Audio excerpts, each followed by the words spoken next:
Hello and welcome everybody to Flicker Effect episode 375. We are recording this and broadcasting live on Sunday, August 15th, 2021. I'm David Lotz. Joining me as always is Bobby Jackson. Hey guys. David, did I just hear you right? Did you say it's episode 375? That's a nice little milestone. 25 away from 400. We are almost there. It is 375. You're right. Wow. Nice. Also with us is Jascha Wilson. Hey, everybody. How's it going? Good. How's it going? Welcome aboard, guys. Man, I'm still like a little bit thrown back by that. 375. Thrown off. I mean, that's because that's a lot when you really sit back and think about it. 375 shows. And it's not like we always get to record every weekend like we would like to. No. So the fact that we've done 375 well, I haven't done 375. I don't know what number I joined the crew on, but you've done 375, so that's pretty amazing. I want to say there was one or two episodes at least that you did without that's me, fair. Or Michelle did without me, I think.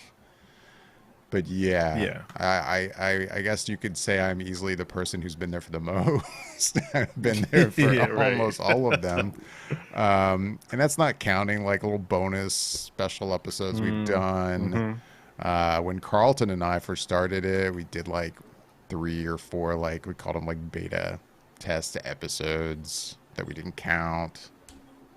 So we're probably already really past 400 if you want to be real, but technically, I like the 375 count. Like, I mean, I know that I haven't done 375 episodes. I think that's huge. I think Bobby was right to kind of point that out. It's a big milestone. And it's kind of interesting to hear that number as we creep towards 400. Yeah, I thought about it when I was typing it in, like to get the show ready, and I'm like, oh yeah, 375. Yeah, it's so if we did an episode every week, like 25 weeks from now, when is that? When would we hit 400? I'm not great at math. That's about 6 months from now, around-ish. Yeah, I guess so. Yeah, that makes sense. Okay. So anyway, we're at 375. We've done a bunch of these. And let's get moving along. I mean, first thing I wanted to mention, it was a somewhat return to normalcy, even as things turned to shit here in Florida. I went to I guess this was my first comic book convention I went to today since the pandemic. I don't think I've been to one since. It's MegaCon here in Orlando this weekend. And I was torn about going. I mean, if you had asked me a couple months ago, I was like, oh yeah, I'm going to go. I'm going to take the kids. My daughter had never been to a convention, so this is going to be the first one I was going to take her to. And then, things have not been going great with the pandemic here in Florida. And I was kind of going back to, maybe we won't go. But once I saw that there was indeed a mask mandate at the convention, I felt comfortable enough that I took the kids today. And I mean, since I had 2 young kids with me, we didn't do any panels or anything, but still, it was nice to go back to a convention, especially because I do plan on going to Dragon Con in a couple of weeks from now. So MegaCon was like a nice, it's like a pre-show going to Dragon Con soon. So that was nice. I just thought I'd bring that up. But did you pick up anything on Free Comic Book Day? Dude, I didn't even know Free Comic Book Day was happening, I'll be honest. You sent a message to all of us yesterday about it. And what's funny about that is I was out and about at one point with the kids. And where we were close to the one comic book store that I kind of go to the most. And it would cross my mind. I was like, oh, should we go to the comic book store? Yeah, I think the kids are good. I think we're going to go do something else or head home. And we didn't go. And then I saw your message later. And I'm like, damn it. I should have gone. But did you? Did you, either of you guys? I did not. No. Yeah. It's like you said, it kind of snuck up on me as well. I don't know when I saw initially that it was Free Comic Book Day. It was probably maybe a little bit earlier than when I sent the text, because I hadn't seen anything, not really, leading up to it saying that Free Comic Book Day is coming this week. So I just really wasn't thinking about it. And when it happened, I was like, all right, I could probably go somewhere. But at this point, by me knowing about it at this time, it's either going to be slim pickings or the lines will be super long. And Right. usually, if I'm going to a Free Comic Book Day, I'll try and get there nice and early, so I can be able to get some of the stuff that's available that I want to get, and to also be able to kind of get in and get out once everything Yeah. they're ready to go. So by the time I knew that it was really there and happening, I was like, yeah, I'm not going to be able to get what I want. And so I just kind of missed out on it for this year, unfortunately. Yeah, too. When you sent the article, I opened it up. I forget what was, like a Variety article or something, I think. And Mm. I'm scrolling through it trying to find the date. I was thinking it was talking about like it got, Comic Book Mm. Day got dated for the future sometime, maybe this fall.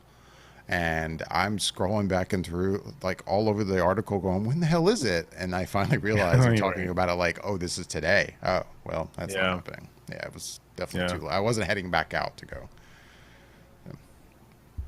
yeah. Anyway, uh, as for me, busy week. Did not see much. I was gonna mention though, just I mean, I'm up to date on The White Lotus, which is airing its season one finale tonight, which I'm really pumped about now. This is a show that Mm. I started off really skeptical on. I was like, yeah, I watched the first episode. I was like, I'll give it a shot. I'll at least maybe watch the first three. And as each episode is aired, I feel like it's gotten better and better. And I can't wait to watch the episode that's airing tonight. I probably actually won't get to see it, unfortunately, till tomorrow night, but Mm. uh, I can't wait. That's what I got this week. Is that really the only thing you had a chance to? I mean, well, you Yeah. didn't have a chance to see it because you're caught up on it, Um, but I mean, nothing new. I mean, one thing that has been out for a while now that I could comment on. I watched last night with the kids. We were trying to figure out a movie to watch to kind of have a movie night. We could not figure out anything. Couldn't agree on anything. And I think we were watching something, I don't know on what channel, and an ad aired that they were going to be showing that night, The House with a Clock in Its Walls. mm. And I was I've like, heard of oh, that one. Yeah. yeah, it was, I think Eli Roth directed that one, Yeah. based on a book, I Hmm. believe. And Jack Black is in it, Kate Hmm. Blanchett. Um, and I was like, oh, have you guys watched this? No. Hey, let's watch this. But we didn't watch it on TV. I rented it and we just did a stream so we didn't have to deal with commercials. And I mean, I kind of knew what we were getting into. And I'm watching this movie with a 9-year old and a 6-year old. And for the 9-year old, it was fine. For the 6-year old, yeah, like I mean, it's a Mm. movie that I guess is definitely a kids movie, um, but I would argue it is for older kids. Some of the That's imagery what in I've it, heard. some of the imagery in it is a bit scary for Yeah. almost any kids. Like I would argue. But yeah, there was definitely stuff that my daughter was like, "Why are we watching this?" And I'm like, just avert your eyes for this part or that part. But Mm. I don't know. I thought that was worth mentioning. That I wasn't too surprised by that. I feel like I had heard the same thing back when that movie was released. I don't even know how Yeah. long ago that was at this point. It feels like it wasn't that long, and it was probably 5 years ago for all I know. Right. I don't think it's that old. I don't think it's that old. It's between 3 and 5. I don't. I'm thinking 3 years, but it could be Yeah, within that realm of three yeah. to five. I don't have it in front of me right now, but it was Mm. yeah, for a 6-year old that was 2018. it's a bit much. Yeah, okay. Cool. Cool. So, yeah. Other than that and White Lotus, I don't think I have anything else this week. Well, before we then jump into all the different things we've had a chance to see, one thing that I will mention that made its debut this week, and since Oh. you, David, didn't see it, I'm No, and I curious if meant to Joshua watch had that a chance to today. see Like, it. you're Oh, so saying you that already know what I'm, I'm gonna say. yeah, I'm reacting this way because I really planned on coming back from MegaCon today. We were gonna watch that, and I completely forgot until you mentioned it just now. I'm like, oh man. Hmm. So yeah, I know what you're gonna So say. I'm, of course, talking about What If, Yeah. the new Marvel series on Disney Plus. That's um, animated series that has this premise of different universes that happen, and you change something that we know from the normal MCU universe, and what would happen if you change this thing, and how would that maybe trickle down and affect anything else within the story that we know. And within this series, a lot of the people who were the actors in these movies have come back to do the voice acting. This particular first episode was with Peggy Carter, and instead of Steve Rogers becoming Captain America, Peggy Carter does, and she's called Captain Carter, and wears the British emblem of the flag, and that kind of whole motif for her character. And Haley Atwell does the voice for Peggy Carter, along with a lot of other people who did their voices. I don't believe, yeah, I'm pretty sure that we didn't get Chris. Uh, Chris all Evans. of a sudden, his Evans. Chris Evans, yeah, Chris Evans. He didn't. He didn't have his voice there, so don't know why. They haven't said any reasons specifically why certain actors weren't returning to do their voices. My guess is probably a money thing, but who knows? So this first episode, I thought the animation of it. I like this animation. I think it has a realistic look to the way that the actors look in the movies. So it provides that realism, and it reminds me of those old Superman cartoons. The what was it, Max Fleischer or something? I can't. Sorry if I'm getting that name wrong. Yeah, I have to try and look it up when I can. But that animation style, that it kind of reminds me of that. And I really thought that this first episode was a good, solid start and introduction into what the What If series can be. This it doesn't veer too far into a fantastical way in terms of if you change this thing and how many wild things would happen. It really almost feels like you just swapped out Chris Evans and his Steve Rogers for Peggy, and pretty much a lot of the things unfold the way that we've seen. So it's not really a specifically hugely different take on what we've seen and what we know from Captain America, the first Avenger. It's just, what if it was Peggy doing all these things, really?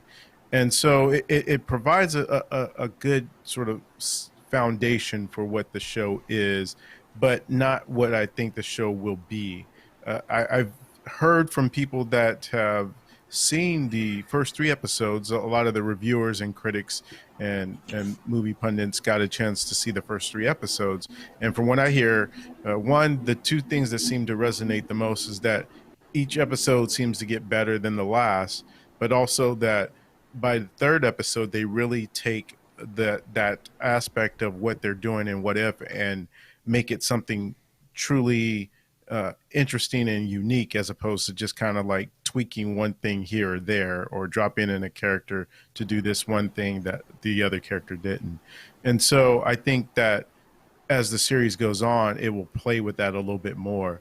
We already know from the news that they're getting a second season, and from the other things that the people behind the series have said is that Captain Carter will show up in the second season and probably subsequent seasons. So they will continue her story thread there as well.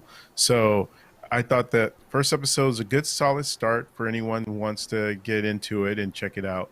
But I'm definitely looking forward to seeing what more that they do with the premise. Did you watch it, Yasha?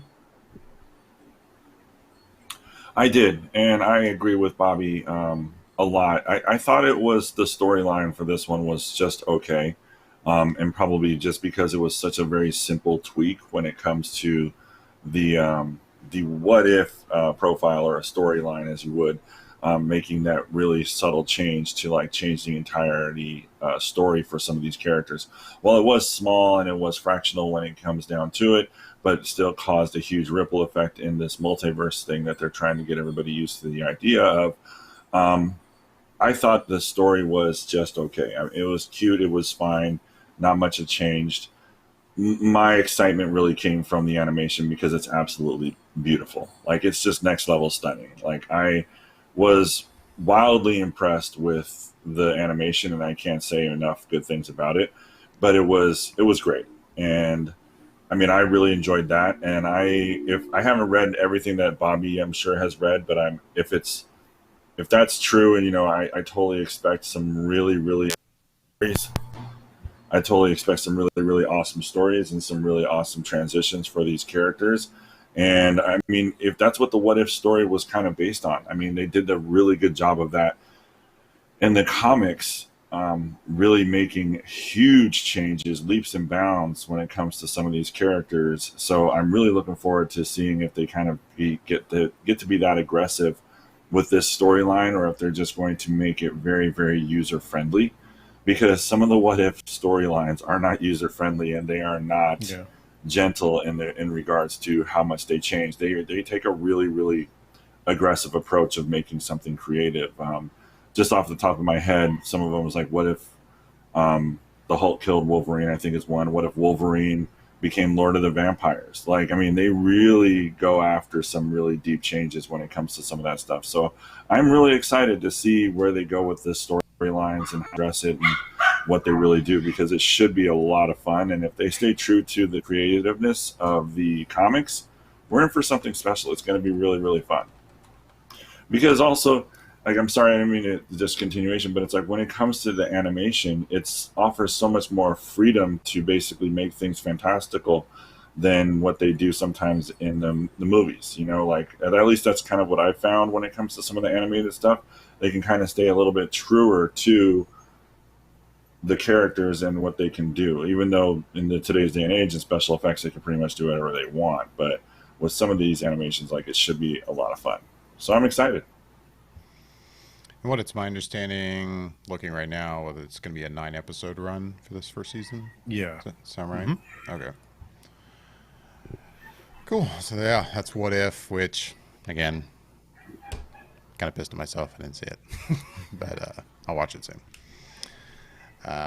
What else have you guys watched?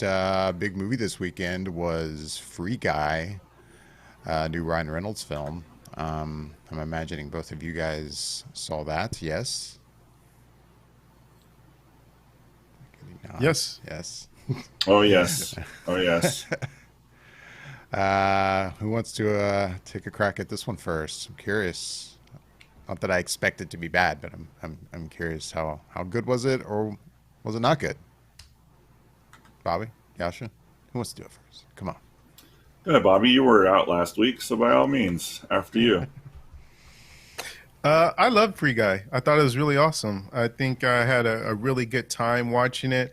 The things that I really felt that resonated with me as I was watching it was just Ryan Reynolds is so funny and humorous as a character in this, but just in general, in terms of like, there's always that sense of Ryan Reynolds being Ryan Reynolds in some of the things that he does, but I think that a lot of times that works in his favor. I think, and this is no exception. He's just very charming and likable, and he's earnest and innocent, and everything in that makes him such a good character to root for in this movie. And I just found it feeling being like, I remember thinking as I was watching the movie how much it's sort of a feel good movie, and I was thinking to myself as I'm watching it, I'm like, I wonder if this is how people feel when they're watching Ted Lasso, because it just makes you, this movie just made me feel like good, and it just there's no how do I say this? it knows what it is and what it's going for, and it pulls it off in a way that I think that just really kind of nails the aesthetic of having a good time at the theater, where some movies will try and go for that and maybe have mixed results. And I think, to me, as I was watching it, it kind of reminded me a little bit of Jumanji, the first movie, how that kind of came out of nowhere and it had these video game aspects and things that spoke to players of video games, and those little things that we enjoy about them. And I think this had a lot of those elements, and obviously to a bigger way, because the whole concept of this is they're in this playable video game, and everyone around the world is in tune to this game. It's a worldwide hit, and so a lot of people play it. And you see the different things that they do within the movie that are things that you see when you're playing video games. So there's those nods to it, and I think they do a really good job of capturing that. And one of the other things I wanted to speak highly about is Jody Comer. She First thing I ever saw her in was Killing Eve, and then just from her being in that, I thought she was good. But the more I see her in, the more I feel like she's probably going to be one of those next big thing type people, because everything I see her in, she is so good in it, and commits to. And um, unfortunately, I feel like she was kind of wasted in the last Star Wars movie, Rise of Skywalker, because she just had sort of nothing to do really with that part that she was given. So it's kind of almost like, man, they kind of wasted a chance with that actress in that franchise. But I feel like she's going to be in a big Marvel movie or a big DC movie at some point in her career, and it will just continue to blow up for her, because the next thing after this that she's in is that movie with Ben Affleck and Matt Damon, that the name escapes me at the moment.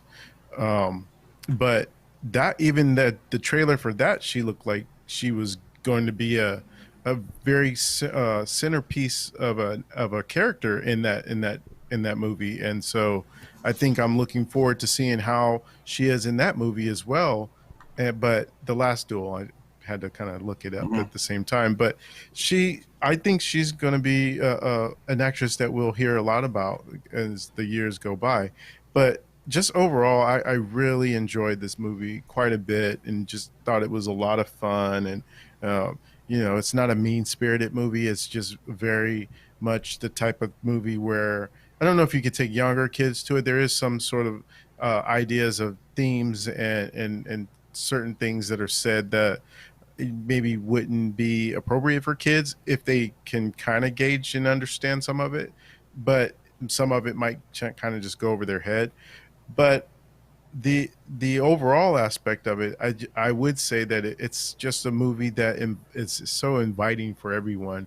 And if any other thing doesn't make you go to see this, I think some of the cameos that were in there were worth the weight of the Mhm. movie in general, because they're unexpected, and they're used, I think, to perfection the way they did them. So yeah, I really can't speak highly enough about Free Guy. I really enjoyed it. All right, Yasha, what'd you think of it? Yeah, I mean, I'm gonna have to echo what Bobby said. Honestly, the longer you watch the movie, the better it gets. It really does a great job of hiding what it is, what it's about, but at the same time showing you exactly what it's about. Especially in the title. I mean, it's has double meanings throughout the entire movie, and they do a lot of those nods and do a lot of those video game nods and clips and the cameos. The longer you watch, honestly, the further I got into the movie, the more I just ended up liking it, especially towards the end. It was a fantastic movie, a fantastic fun movie. Definitely has some PG-13 moments. Like, it really spoke true to that. And there are some moments where it doesn't necessarily, you might want to think twice before you take some of the kids to go see it, but that's why it's rated PG-13. So I can't. I want to see it again. I want to see it again, and I'll probably see it again in the theater. That's how much I enjoyed the movie. So I really, really, really dug it. So it's just, I can't say enough good things about it. Yeah, again, as I've mentioned on the show before, I mean, this was one that I definitely want to see. I didn't skip it this weekend out of lack of desire. It's just where we are here, at least in Florida, with COVID. I'm kind of back to, I'm not going to a movie theater right now. It's going to be tough with, what is it, Shang-Chi coming up. Like, Couple weeks. I don't know where I'm going to be with that at that point. I think it's frustrating, which can start a whole nother debate too of, I guess, Disney and Marvel's decision to decide to put that exclusive in theaters when they didn't with Black Widow, and where we are with COVID now versus where we were when Black Widow came out. It doesn't make a lot of sense to me, but okay. But go ahead, Bobby. You want to say something? Well, I was going to say, I think I won't say it makes sense, but I understand why it probably won't go to Disney Plus. And my guess is that all eyes are on them right now because of everything that happened with Black Widow and what's going on with them and Scarlett Johansson. So now, if all of a sudden they were to decide to put Shang-Chi on Disney Plus, I'm sure those actors are going to be like, wait a minute.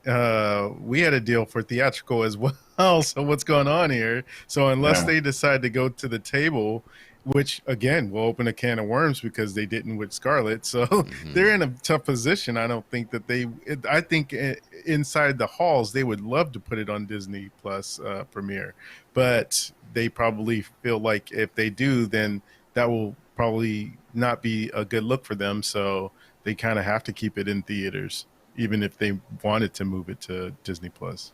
Yeah, no, I get that for sure.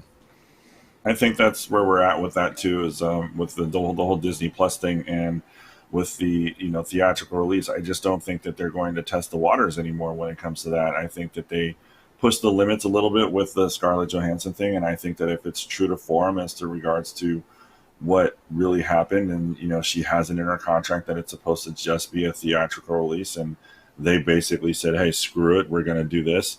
That's a problem, because if they're going to go back on their word and their contracts with a major A-list star like Scarlett Johansson, if they start doing that with other actors and other talent, that could snowball into a whole problem, and nobody's going to want to work with them anymore if they just can't keep their word when it comes to a contract that they have legally and binding. Whether or not you pay her out towards the later part of that and she wins and they settle, I mean, they got Angelina Jolie to star in a comic book movie. Like, if they decided they wanted to go back on that and she's just like, you know what, I'm done, I'm never doing this shit again, or anybody else, some of these A-list actors, because it's like, everybody knows that they're going after A-list actors to basically build that franchise around these people because they already have a following. But if they start pulling and making decisions based off of like, hey, screw what they want, we're going to do what we want to do, regardless of having a contract or not, I think a lot of A-list talent will essentially just be like, you know what? No, I'm not interested. Thank you. You can't keep your word. There's no reason for me to go ahead and keep going with this. You know what I mean? Mm-hmm. Yeah. Yep. And I mean, as far as the Shang-Chi goes, I mean, I feel like they're already almost like mismanaging that in itself, just because what did the CEO say recently? He just said it's like, oh, it was an experiment that we're, working with this demographic to try and get there. It's like, dude, what are you doing? Like, why would you say that? Like, who's your PR person? Like, that's PR 101. Why are you saying it in that context? It's like, if anything, you can say, hey, man, we wanted to branch out and explore all of our comic characters, and that's why we're calling it an experiment. But to basically centralize it on the fact that it's like an Asian superstar, and we're not even sure it's going to work, and it's an experiment, it's almost like a backhanded slap that you just already don't believe in the property, in my opinion. I thought that was like kind of insulting, and when I read that, I just like you just cringed, David, and it's just like I was reading, and I was like, you didn't really say that, did you, dude? Like, like.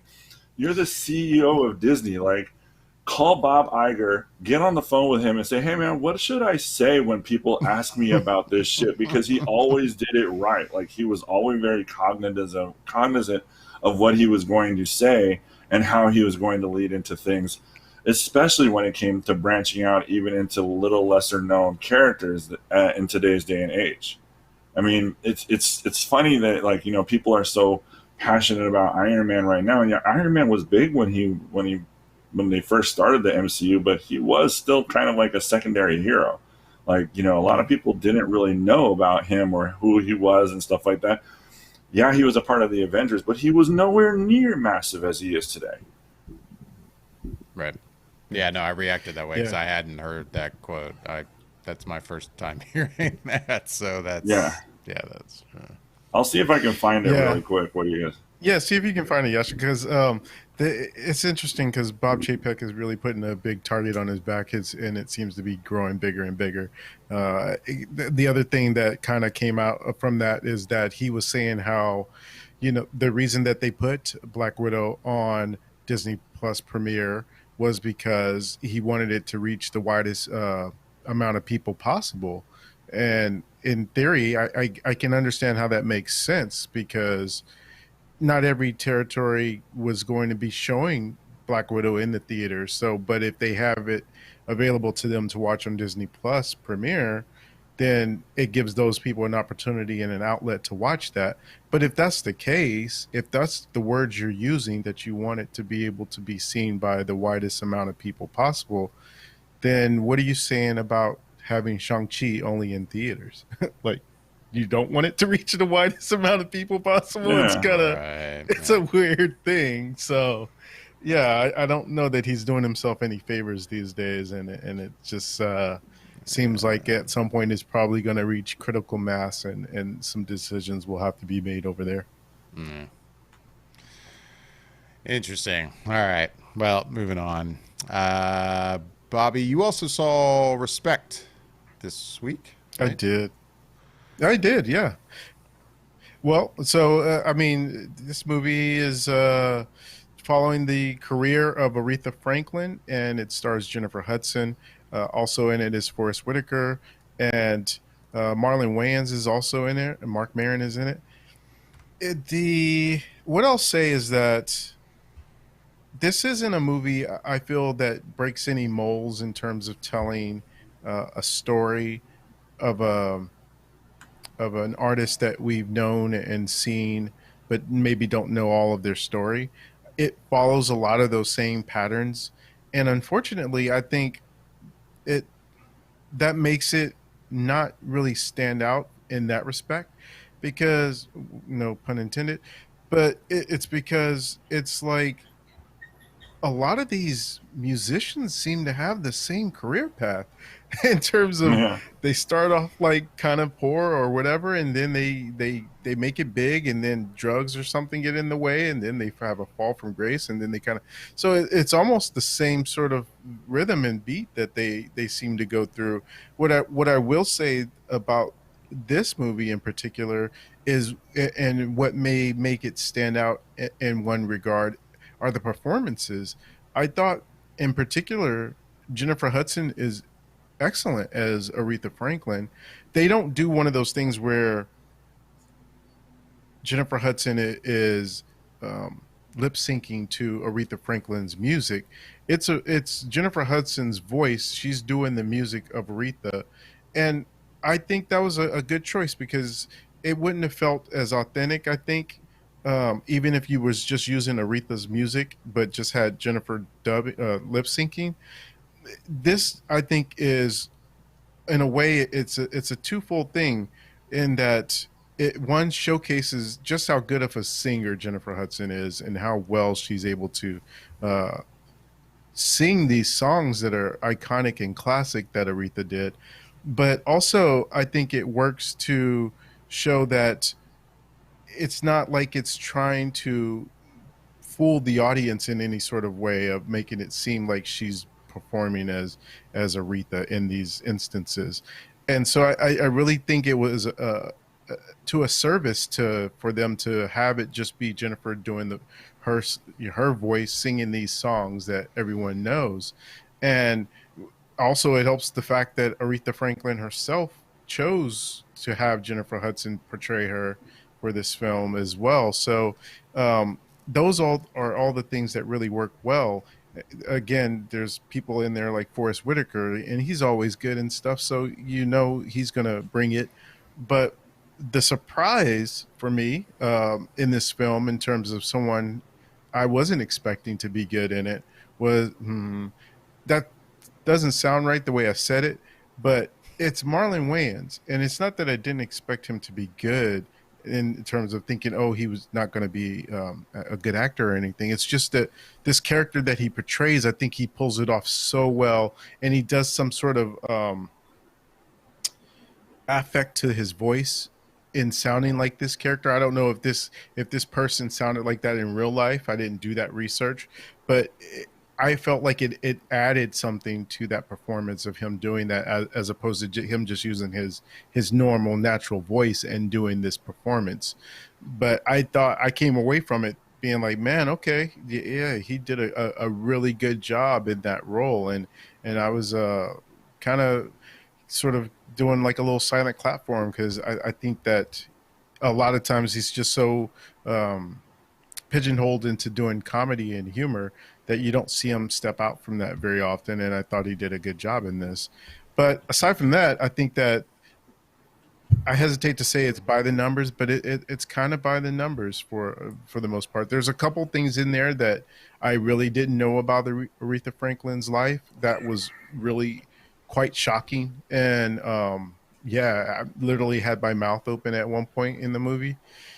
But aside from that, it's a movie that follows those similar patterns. But by all means, it's something that I feel if people want to see great performances and want to learn a little bit more about Aretha Franklin's life, it's a movie worth watching. I don't know that it's necessarily worth going to the theater to check out, as opposed to waiting till it comes available on VOD or at home.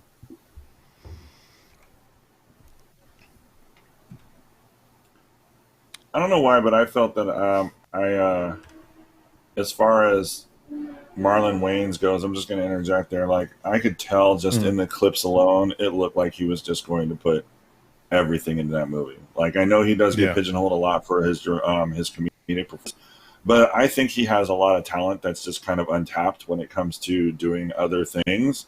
But everybody sees him and they think Norbit, White Chicks, all of those, raunchy comedies that he does, that it is his bread and butter.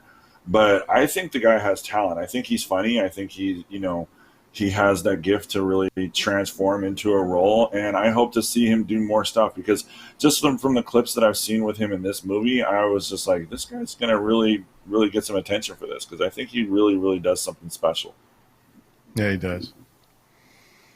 And then, yeah, for me with this movie, I mean, like you mentioned, the formula of like this kind of biopic is like, when I watched the trailer, I was like, if I watch it, it will be for the performances, the musical performances, the acting performances, but the actual story. Not that I am not interested in the story of Aretha Franklin, but it does just look so like true to form with these kind of biopics that I'm like, it takes away my interest a little bit. Yeah, I get that. But the performances are there for sure. Yeah. Jennifer Hudson kills it with the singing. But Yeah, aside sure. from that, story-wise, it's not going to be altogether too shocking. There are some shocking things in there, but for the most part, you can kind of guess the ebb and flow of it. Right. You also, Bobby, watched Don't Breathe 2. How was that? Yep, I did. This is the sequel, obviously, to Don't Breathe, and if anyone's familiar with that or not, it's stars Stephen Lang, and he plays this character that's blind. And in the first movie, some people trespass into his home, and he ends up kind of going on a bit of a killing spree of these characters, and it's kind of in that way one of these horror movies where it takes a somewhat of a grounded, believable person and makes it into a film where they're the boogeyman, so to speak. And when this movie was announced, I remember thinking, okay, maybe I could see where they would make a sequel. But the sequel that they made was not what I would have guessed that they would have done with it. And honestly, the entire time I was watching the movie, I kept thinking to myself, why did they have to do it this way? Like, it just didn't make sense to me because without giving anything away, and it's in the trailer, you see that in this sequel movie, uh, you see the character that Stephen Lang is. He has like a young girl with him, and in this movie, he's treated as the protagonist. And there's these guys that come along that disrupt this kind of familial unit that he has with this him and this girl, and it just felt odd. It just felt very weird because if anyone who has seen the first movie knows this is not a good dude. He's not someone you would want to root for. This sequel sets him like it puts him in positions where you want to root for him, and all the while I'm sitting there watching, I was like, I can't root for this guy. Like I know what he did in that first movie. I just can't get behind this guy, and you feel for the girl that's in these situations, but it's with him. It's just like and again I kept saying why did they make it this way? Like, they didn't have to go this way with it, and they purposefully tried to put him in a position where you're wanting to root for him, and it just was hard. I could not bring myself to really do it, so it felt very odd as a choice, and odd sitting through it and watching it.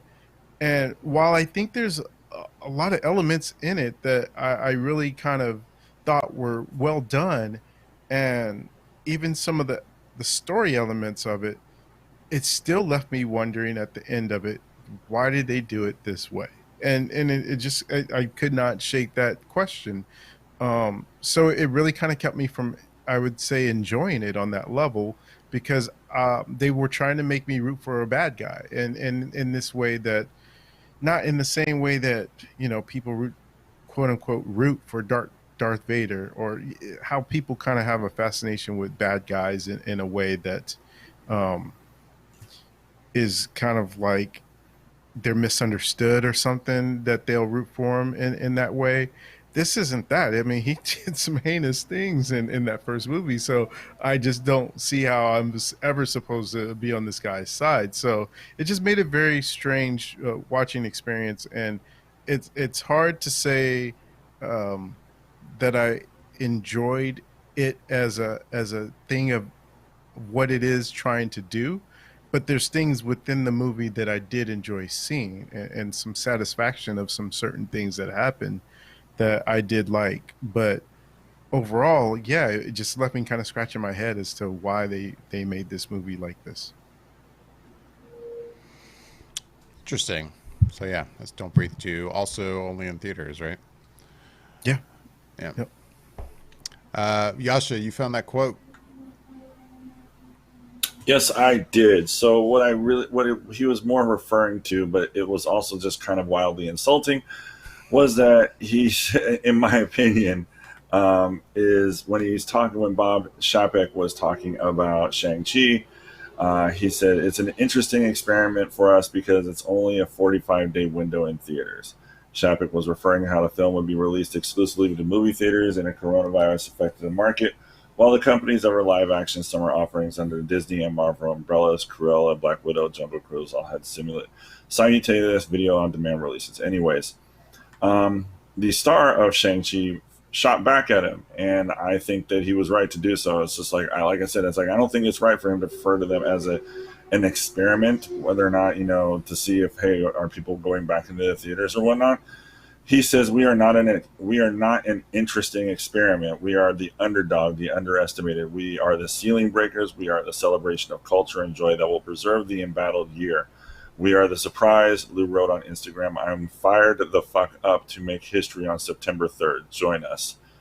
And if people show out for this movie and break records and really kind of get into it, I I don't know how happy I'll be for it. I'll be ecstatic because I think the movie looks amazing, and hopefully with the excitement that the actor, the director, and everybody that's involved conveyed at Comic Con and continues to, rally behind and support, I really, really am excited to see this movie do well, and I hope that it is a new, new story that we can really get behind and see a lot of. Because sometimes these original IPs are just groundbreaking, and they're huge, and they're so much fun to watch. And I think this is a character that we can all get behind and say, hey, let's have a little bit more excitement, and it brings a different line of storytelling, and I'm excited to see it. I really am.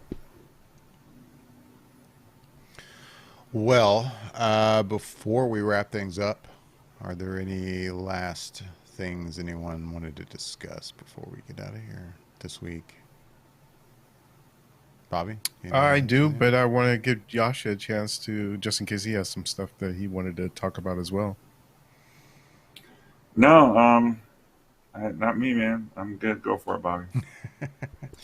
Yeah, unfortunately, I mean, there's a ton of stuff that I've got, but I won't be able to get to it this week. Hopefully, I get to some more of it next week. That, or maybe we could do like a midweek kind of, like, what's the word I'm looking for? I don't know. Like, bring us up to speed on what everything is. Maybe we'll need to do that, because I'm looking at this list and there's like a ton of stuff that's some of it's pretty old at this point, but still, yeah. Yeah. I will say one thing about a show really quick that's on this list that we don't have to really get into very much, is that season 3 of Titans started this week on HBO Max, and they dropped the first 3 episodes of that. It is a weekly show, so after this week, it will just be 1 episode per week. And I really like this show. It's a different take on these characters that you've seen. It's kind of like in the vein of the, I want to say Snyderverse, but just maybe those first few DC movies that came out that had a bit of a darker tone to it. That's kind of what this show does. Everything about it is a little bit more elevated. The violence is a little bit higher than what you would see on CW or something of that nature. There's a lot more adult themes, cussing as well. In fact, I would say that would probably be one of my only negatives about this show, is the amount of cursing that they do on it, which by no means, I'm not a prude or anything, but it's the way that they do it on this show. It's almost like they do it because they can, and they want to sort of say, hey, look how adult we are. We can curse every few seconds. And like, some of it just feels natural. Yeah. Forced. No. It's like, yeah, it feels they're just doing it just to do it. Exactly. Yeah. That's probably my only knock on it. Aside from that, though, I love the action. The stories are good.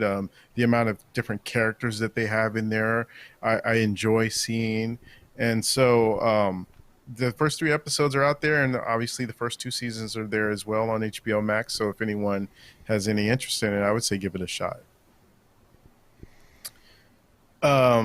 To go into the other things that I did see, I wanted to really quickly and briefly touch on the fact that since I missed last week, I also did see the Suicide Squad. Oh, and yeah. I forgot we haven't talked to you about that. Right. That's why I got notes, guys. I make these notes so that I'll remember it for everyone else that doesn't. But I really don't have much to say about it, honestly, because I think you guys pretty much echoed a lot of the same things that I felt about it as well. I don't really think I have anything new to add to what you guys put out there for it. So I'll just say I really enjoyed it, and a little bummed that it's not doing as well in the theaters and at the HBO Max as I think it deserves to. But hopefully Warner sees that the value in it and will try and do some more movies in the Suicide Squad, because I really thought that they did an excellent job with this one. Let's see. As far as anything else, 2 other quick little things. One is I had a chance to see Snake Eyes last week, I think it might have been. And So you were the to one. just, yeah, to sum it up, it's disappointing. I really felt like they missed the mark on this one. And it seems so hard to understand how they missed it. But they have such a good cast and a lot of good people in the movie. But I just think that they told the wrong story or told it in the wrong way. And it's unfortunate because there's so much potential there. And I think they kind of wasted it. And I'm hoping that this doesn't outright kill it, and maybe they can, if they get another chance, they'll learn from it and improve upon it. And what I mean by that, I mean this iteration, what we got with these actors, and continue that world, because I already know there's no doubt in my mind that they'll give it another shot. It's Hasbro and it's their IP, and so they're going to keep giving it a shot until it works because it's their IP. They're going to use Transformers, use My Little Pony, use G.I. Joe, all these things that they have in their IP arsenal to keep continually to make stuff for that stuff. So I'm positive they'll give it another shot. I just want them to use what they got and make it better, because I think they got the right people. I just don't think they did the right thing with those people. So, unfortunately, yeah, I wouldn't necessarily say I would recommend Snake Eyes, unfortunately. Um, Movie I would kind of recommend, honestly, and it just kind of came out this Friday, and it's on Netflix. It's called Beckett, and it stars John David Washington, and Alicia Vikander is in it as well. And it's an interesting movie in that the sort of general premise of it is that John David Washington and Alicia Vikander are a couple, and they're on vacation in France, in Greece, and something happens that kind of catapults them into a different thing. And what the movie kind of ends up reminding me of is it has a feeling of The Fugitive behind it, because he gets himself into some trouble, and he's a foreigner in a strange land to himself. Obviously, most people are going to speak not English; they're speaking what is it? Greece? Is that a what language do they speak? I don't even know now that I say it out loud. I don't know that they speak Greece, but I can't think of Greek. Thank you. Yeah. Greek. So yeah, he was like, it's an interesting concept, and he's not like this in the movie. The character he's playing, he's not like some covert special ops guy that has all these skills. He's like a regular dude, and so when you see fight scenes, it's from the perspective of like, yeah, that's like a regular fight. He's not breaking out any, ninja skills or badass moves or anything. So it's an interesting movie, and I really kind of thought John David Washington once again does a really good, strong performance in this, and in terms of the way he's caught up in this situation and how it unfolds. And yeah, I really enjoyed it quite a bit, and it just came out this past Friday on Netflix. Nice. And one quick other thing, David, you mentioned it last week, and I had a chance to watch it as well. And it's called Werewolves Within. Ah. And I gotta say, I can't quite remember all that you guys said about it, you and Michelle, but I like this movie. And the one word that keeps coming to mind when I think about it is it's a charming movie. And I don't use the word charming when I talk about movies very often, but I can't think of another word that suits this movie. It's funny, but there's this quirkiness to it, and I think the quirkiness adds to the charm factor of it. And I really like Sam Richardson and Miliana. I can't say her last name, Vanatrab, but Van Trub or something. yeah, I like yeah. their chemistry in the movie as well, and just really enjoyed it. It's just such a pleasant kind of movie, even though the circumstances of the movie are, what they are, but without saying too much about it. But I really did enjoy it a lot. Yeah, no, I enjoyed it too. That was a good one. Charming. There's a part of me is like, is that the right word on you to use in a movie Yeah, like it's this? But it's I yeah, guess it is. Yeah, it's tough. it is. But yeah, it's just that sense of quirkiness, I think, that gives it the charm, I think, and the way that the certain characters play off of one another, I think that makes it to me this kind of charming thing. Yeah, But yeah, no, I agree. Well, if that does it for now, yeah, like I for said, now. maybe we can get together to do another bonus episode. We won't count it in our long Right. list of reaching 400 episodes, where we can catch up on more stuff you've watched, and well, maybe we can do that this week. We'll see. Yeah. But in the meantime, we're going to wrap things up. As always, we would love to hear back from everyone listening and watching. You can email us at feedback@flickereffect.com. If you are watching on YouTube, please leave comments or questions down below. Make sure to like and subscribe, hit that bell icon, all that good stuff. We are actually streaming this episode for the first time this week on Twitch. I didn't mention it earlier because, well, I'm kind of curious to see how it goes. It's our first time streaming on Twitch.